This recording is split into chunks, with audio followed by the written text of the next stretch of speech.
Everybody? Morning. Gerald, Safeties.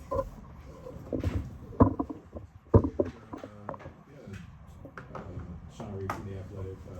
The safeties you guys had last year, Marcus Epps and TRE'VON provided a pretty high level of play. What do you think is the next step for them as a kind of a tandem moving forward this year? I think the next step for them is just to continue to develop as communicators, to provide clarity for everybody that's on the field, and just kind of taking the next step in regards to how they play ball and how we say is above the neck. Some of the plays that they have an opportunity to make or put their teammates in positions to be able to make them, I think is really the next step for not only themselves, but for really us as a defense as we go forward. Traditionally, we kind of think of linebackers as that communicator on defense, the guy wearing the green dot and whatnot. How have safeties sort of stepped more into that role in recent years? Do you think that's kind of a result of the passing game being? 100%. I think the passing game being such a significant part of our game, and the safeties have always been kind of primary communicators in a lot of the defenses that I've experienced because they have the most depth. They're the ones that are going to be able to understand the adjustments in certain communications and certain defenses that lead to different adjustments, or just making their teammates aware of the possibility of certain things that they're going to do offensively and putting themselves and their teammates in positions to be able to go make plays. And so it's always one of those things that we always talk about, just to try to continue to develop, to put our guys in positions to make plays. You talk about that development and coming together. How important is that continuity of being together again for another team? I mean, it's huge. We're obviously learning each other. I'm new to the room, but the continuity is very important as we continue to build. Obviously, it's a new staff, new people in the room in regards to myself or Ricky Manning, and so the continuity with the guys for the relationships that they already have, and they're continuing to build throughout this course, this process. It's very important as we move forward.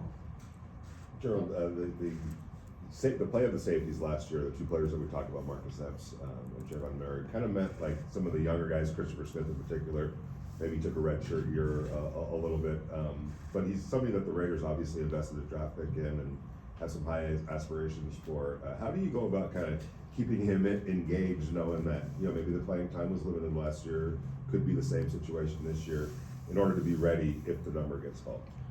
Everybody is in the process of development, regardless of their experience last year. And we can't eat off of last year's plate. And so my job is to provide whatever information that they need in order to develop to be the players that we need them to be for the 2024 season. And really starting from the foundation, whether it be TRE'VON, whether it be Marcus, whether it be Chris. My job is to just provide all the insight and the information and the detail, and obviously the cultural, execution that we need to be able to display from how we go about our business to develop anybody whenever their number is called. Our situation is, hey, whenever you're on the grass, then you are responsible to be able to play at a high level. So whenever that number is called, it's for my responsibility and their responsibility, man, to get themselves ready, because you never know when you're going to be needed. And when that opportunity comes, man, you got to take advantage of it. Coach, Levi Edwards with Raiders.com. Can you just speak about your relationship with Antonio Pierce so far, especially with you two both being in the league, and also throughout your coaching career? Can you talk about, the different command of attention you get from a room, just, being a player, now coaching these guys?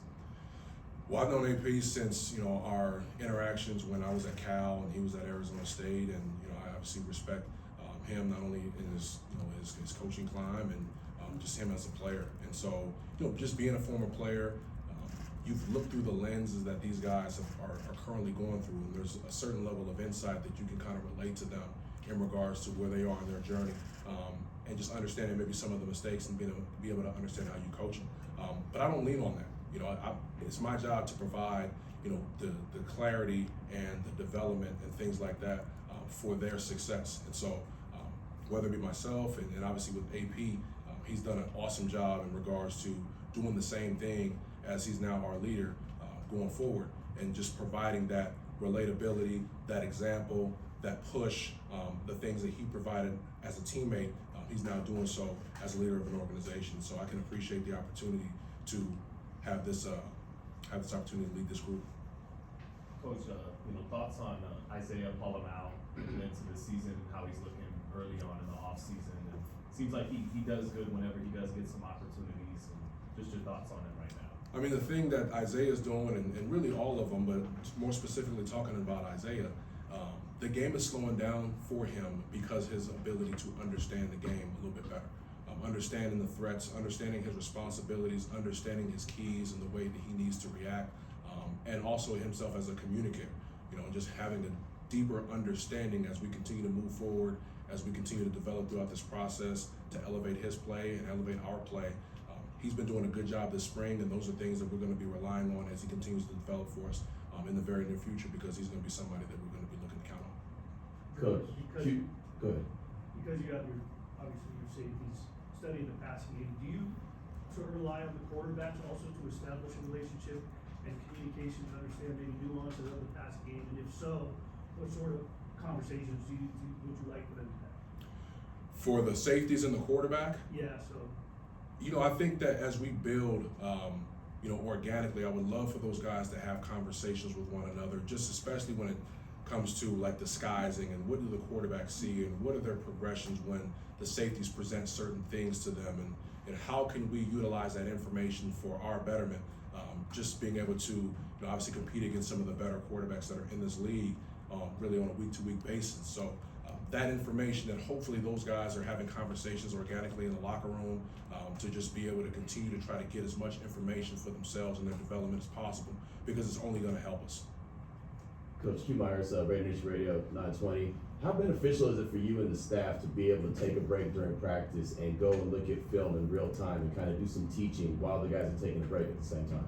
It's awesome because you get the instant feedback, and so it's instant information that those guys can go watch, and it kind of simulates some things, obviously not from a visual standpoint as far as having the visual, but it kind of simulates some things that you can do in play in between series.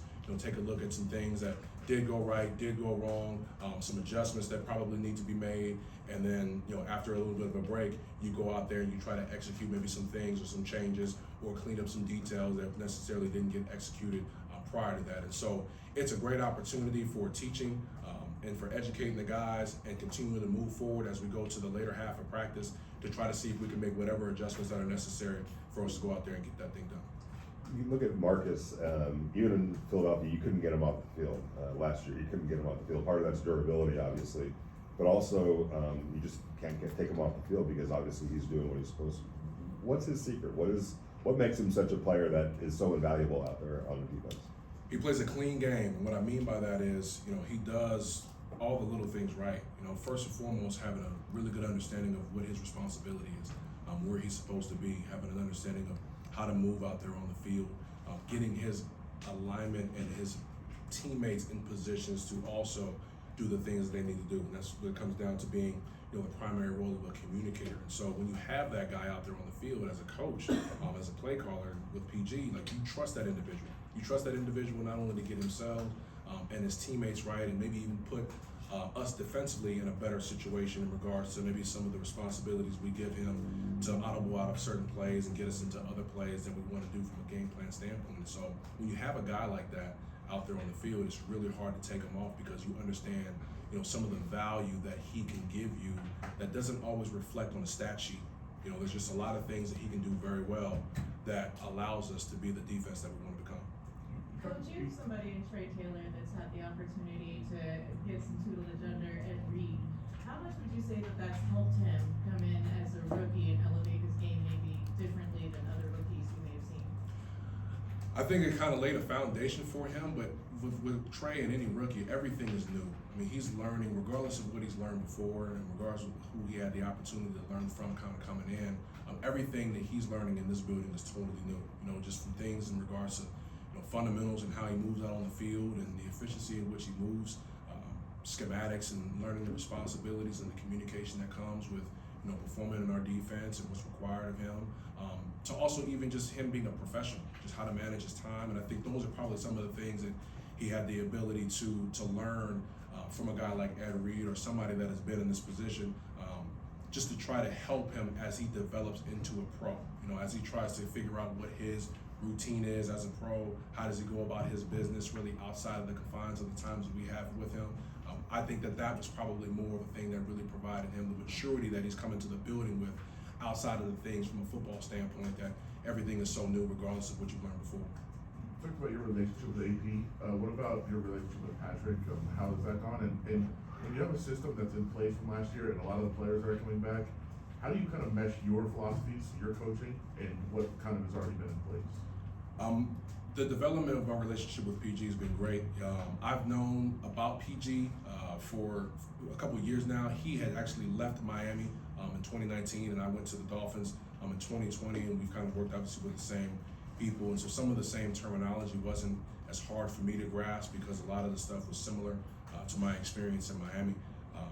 But he's been awesome. He's been great in regards to my personal development for what I need to be for this group. As far as the things that I'm providing, to make his vision a reality with our group. And so whatever that's needed for me to be done to provide the information, provide the clarity, build the culture that's reflective to the things that we want to get done from a behavior standpoint in order to get the performance that we're looking for and the results that we're looking for. And so as of right now, it's been great, and we'll continue to do that going forward. That's good. Thanks, Coach. Thank you guys. Thank you. Pleasure meeting you guys. You too.